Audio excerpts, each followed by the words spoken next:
ಇವತ್ತಿನ ಕಥೆಯ ಹೆಸರು ನರಿ ಮತ್ತು ದ್ರಾಕ್ಷಿ. ಒಂದು ಸುಂದರವಾದ ಕಾಡಿನಲ್ಲಿ ಒಂದು ನರಿ ವಾಸಿಸುತ್ತಿತ್ತು. ಆ ನರಿ ತುಂಬಾ ಚುರುಕಾಗಿತ್ತು. ಆದರೆ ಅದಕ್ಕೊಂದು ಕೆಟ್ಟ ಅಭ್ಯಾಸವಿತ್ತು. ತನಗೆ ಇಷ್ಟವಾದದ್ದು ಸಿಗದಿದ್ದಾಗ ಅದನ್ನು ಪಡೆಯಲು ಪ್ರಯತ್ನಿಸುವ ಬದಲು ಅದು ನನಗೆ ಬೇಡವೇ ಬೇಡ ಎಂದು ಹೇಳಿಕೊಂಡು ಸಮಾಧಾನ ಪಡುತ್ತಿತ್ತು.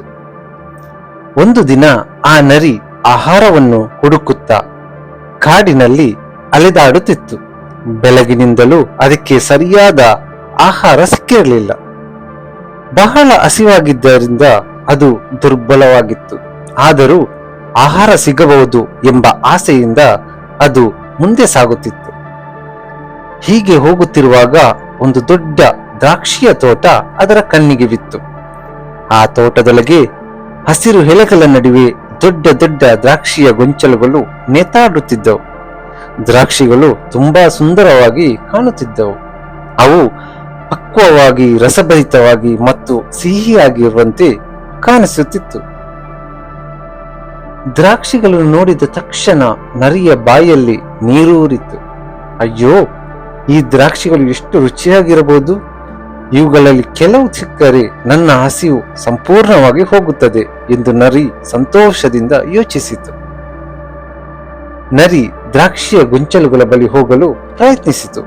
ಆದರೆ ದ್ರಾಕ್ಷಿಗಳು ನೆಲದಿಂದ ತುಂಬಾ ಎತ್ತರದಲ್ಲಿದ್ದವು. ನರಿ ಸ್ವಲ್ಪ ಹಿಂದೆ ಸರಿದು ಓಡಿ ಬಂದು ಮೇಲಕ್ಕೆ ಜಿಗಿಯಿತು. ಆದರೆ ದ್ರಾಕ್ಷಿಗಳನ್ನು ಮುಟ್ಟಲು ಸಾಧ್ಯವಾಗಲಿಲ್ಲ. ಪರವಾಗಿಲ್ಲ, ಇನ್ನೊಮ್ಮೆ ಪ್ರಯತ್ನಿಸುತ್ತೇನೆ ಎಂದು ಹೇಳಿಕೊಂಡಿತ್ತು. ಅದು ಮತ್ತೆ ಓಡಿ ಬಂದು ಜಿಗಿಯಿತು. ಈ ಬಾರಿಯೂ ದ್ರಾಕ್ಷಿಗಳು ಅದರ ಕೈಗೆ ಸಿಗಲಿಲ್ಲ. ನರಿ ಇನ್ನಷ್ಟು ಪ್ರಯತ್ನಿಸಿತು. ಅದು ಒಂದು ಜಿಗಿತ, ಎರಡು ಜಿಗಿತ, ಮೂರು ಜಿಗಿತ ಎಂದು ಮತ್ತೆ ಮತ್ತೆ ಮೇಲಕ್ಕೆ ಹಾರಿತು. ಕೆಲವೊಮ್ಮೆ ದ್ರಾಕ್ಷಿಗಳನ್ನು ಮುಟ್ಟಿದಂತೆ ಅನಿಸಿತು. ಆದರೆ ಒಂದು ಗೊಂಚಲನ್ನು ಕಿತ್ತುಕೊಳ್ಳಲು ಸಾಧ್ಯವಾಗಲಿಲ್ಲ. ನರಿ ಸುಸ್ತಾಯಿತು. ಅದು ಸ್ವಲ್ಪ ಸಮಯ ನೆಲದ ಮೇಲೆ ಕುಳಿತು ವಿಶ್ರಾಂತಿ ತೆಗೆದುಕೊಂಡಿತ್ತು. ನಂತರ ದ್ರಾಕ್ಷಿಗಳ ಕಡೆ ನೋಡಿತ್ತು. ನಾನು ಇನ್ನು ಸ್ವಲ್ಪ ಪ್ರಯತ್ನಿಸಿದರೆ ಖಂಡಿತವಾಗಿಯೂ ಸಿಗಬಹುದು ಎಂದು ಯೋಚಿಸಿತು. ಮತ್ತೆ ಎದ್ದು ನಿಂತು ಪ್ರಯತ್ನಿಸಿತು. ಈ ಬಾರಿ ನರಿ ತನ್ನ ಎಲ್ಲಾ ಶಕ್ತಿಯನ್ನು ಬಳಸಿ ದೊಡ್ಡದಾಗಿ ಜಿಗಿಯಿತು. ಆದರೆ ದ್ರಾಕ್ಷಿಗಳು ಇನ್ನೂ ಅದೇ ಎತ್ತರದಲ್ಲಿದ್ದವು. ಕೊನೆಗೆ ನರಿಗೆ ತನ್ನಿಂದ ದ್ರಾಕ್ಷಿಗಳನ್ನು ಪಡೆಯಲು ಸಾಧ್ಯವಾಗುತ್ತಿಲ್ಲ ಎಂಬುದು ಅರ್ಥವಾಯಿತು. ಆದರೆ ತನ್ನ ಸೋಲನ್ನು ಒಪ್ಪಿಕೊಳ್ಳಲು ಅದರ ಮನಸ್ಸು ಸಿದ್ಧವಾಗಲಿಲ್ಲ. ಅದು ದ್ರಾಕ್ಷಿಗಳ ಕಡೆಗೆ ನೋಡಿ, ಈ ದ್ರಾಕ್ಷಿಗಳು ಸಿಹಿಯಾಗಿಲ್ಲ, ಖಂಡಿತವಾಗಿಯೂ ಹುಳಿಯಾಗಿರಬೇಕು. ನನಗೆ ಇಂಥ ದ್ರಾಕ್ಷಿಗಳು ಬೇಕೇ ಇಲ್ಲ ಎಂದು ಹೇಳಿತು. ಹೀಗೆ ಹೇಳಿಕೊಂಡು ನರಿ ಅಲ್ಲಿಂದ ಹೊರಟು ಹೋಯಿತು. ಆದರೆ ನರಿ ದೂರ ಹೋಗುತ್ತಾ ತನ್ನ ಮನಸ್ಸಿನಲ್ಲಿ ಒಂದು ಮಾತನ್ನು ಯೋಚಿಸಿತು.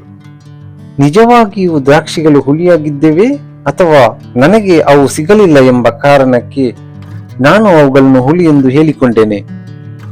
ನರಿಗೆ ತನ್ನ ತಪ್ಪು ನಿಧಾನವಾಗಿ ಅರ್ಥವಾಯಿತು.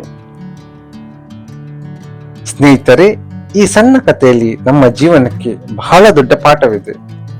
ನಮ್ಮ ಜೀವನದಲ್ಲಿಯೂ ಕೆಲವೊಮ್ಮೆ ನಾವು ಯಾವುದಾದರೊಂದು ಗುರಿಯನ್ನು ಸಾಧಿಸಲು ಪ್ರಯತ್ನಿಸುತ್ತೇವೆ. ಮೊದಲ ಪ್ರಯತ್ನದಲ್ಲಿ ಯಶಸ್ಸು ಸಿಗುವುದಿಲ್ಲ, ಎರಡನೇ ಪ್ರಯತ್ನದಲ್ಲೂ ಕೂಡ ಸಿಗುವುದಿಲ್ಲ. ಆಗ ಕೆಲವರು ತಮ್ಮ ಪ್ರಯತ್ನವನ್ನು ನಿಲ್ಲಿಸಿ, ಅದು ನನಗೆ ಬೇಕಾಗಿರಲಿಲ್ಲ, ಅದು ತುಂಬಾ ಕಷ್ಟ, ನನ್ನ ಅದೃಷ್ಟವೇ ಇಲ್ಲ ಎಂದು ಹೇಳಿಕೊಳ್ಳುತ್ತಾರೆ. ಆದರೆ ನಿಜವಾದ ಯಶಸ್ವಿ ವ್ಯಕ್ತಿ ಹಾಗೆ ಮಾಡುವುದಿಲ್ಲ. ಸೋಲು ಬಂದಾಗ ಅವನು ತನ್ನನ್ನು ತಾನೇ ಪ್ರಶ್ನಿಸುತ್ತಾನೆ. ನನ್ನ ಪ್ರಯತ್ನದಲ್ಲಿ ಏನು ತಪ್ಪಾಯಿತು? ನಾನು ಇನ್ನೇನು ಮಾಡಬಹುದು? ಮತ್ತೊಂದು ದಾರಿಯಲ್ಲಿ ಪ್ರಯತ್ನಿಸಬಹುದೇ ಎಂದು ಯೋಚಿಸುತ್ತಾನೆ. ಜೀವನದಲ್ಲಿ ಸೋಲು ಎಂದರೆ ಅಂತ್ಯವಲ್ಲ. ಸೋಲು ನಮ್ಮ ತಪ್ಪುಗಳನ್ನು ತೋರಿಸುವ ಒಂದು ಅವಕಾಶ. ನಮಗೆ ಒಂದು ಬಾಗಿಲು ಮುಚ್ಚಿದರೆ ಮತ್ತೊಂದು ಬಾಗಿಲನ್ನು ಹುಡುಕಬೇಕು. ಒಂದು ದಾರಿ ಕಷ್ಟವಾಗಿದ್ದರೆ ಬೇರೆ ದಾರಿಯನ್ನು ಪ್ರಯತ್ನಿಸಬೇಕು. ಆದರೆ ಸಿಗದುದನ್ನು ಕೆಟ್ಟದು ಎಂದು ಹೇಳಿಕೊಂಡು ನಮ್ಮ ಮನಸ್ಸನ್ನು ಸಮಾಧಾನ ಪಡಿಸಿಕೊಳ್ಳಬಾರದು. ಆ ನರಿಯಂತೆ ನಾವು ಕೂಡ ನಮ್ಮ ವೈಫಲ್ಯವನ್ನು ಮುಚ್ಚಿ ಹಾಕಲು ಕಾರಣಗಳನ್ನು ಹುಡುಕಬಾರದು. ಯಶಸ್ಸು ಬೇಕಾದರೆ ತಾಳ್ಮೆ ಬೇಕು. ಯಶಸ್ಸು ಬೇಕಾದರೆ ನಿರಂತರ ಪ್ರಯತ್ನ ಬೇಕು. ಮತ್ತು ಮುಖ್ಯವಾಗಿ ನಮ್ಮ ತಪ್ಪನ್ನು ಒಪ್ಪಿಕೊಳ್ಳುವ ಧೈರ್ಯ ಬೇಕು. ಇಂದು ನಿಮಗೆ ಯಾವುದಾದ್ರೂ ಕೆಲಸದಲ್ಲಿ ಸೋಲು ಬಂದಿದ್ದರೆ ನಿರಾಶರಾಗಬೇಡಿ. ನನಗೆ ಸಾಧ್ಯವಿಲ್ಲ ಎಂದೂ ಹೇಳಬೇಡಿ. ನನಗೆ ಇನ್ನೂ ಸಾಧ್ಯವಾಗಿಲ್ಲ, ಆದರೆ ನಾನು ಮತ್ತೆ ಪ್ರಯತ್ನಿಸುತ್ತೇನೆ ಎಂದು ಹೇಳಿ. ಒಂದು ದಿನ ನೀವು ಯಶಸ್ಸಿನ ದ್ರಾಕ್ಷಿಯನ್ನು ಖಂಡಿತವಾಗಿಯೂ ಪಡೆಯುತ್ತೀರಿ. ಈ ಕಥೆಯ ನೀತಿ ಯಾವುದು ನೋಡುವ. ಸಿಗದ ವಸ್ತುವನ್ನು ಕೆಟ್ಟದ್ದು ಎಂದು ಹೇಳುವುದಕ್ಕಿಂತ ನಮ್ಮ ಪ್ರಯತ್ನವನ್ನು ಇನ್ನಷ್ಟು ಉತ್ತಮಗೊಳಿಸುವುದು ಮುಖ್ಯ.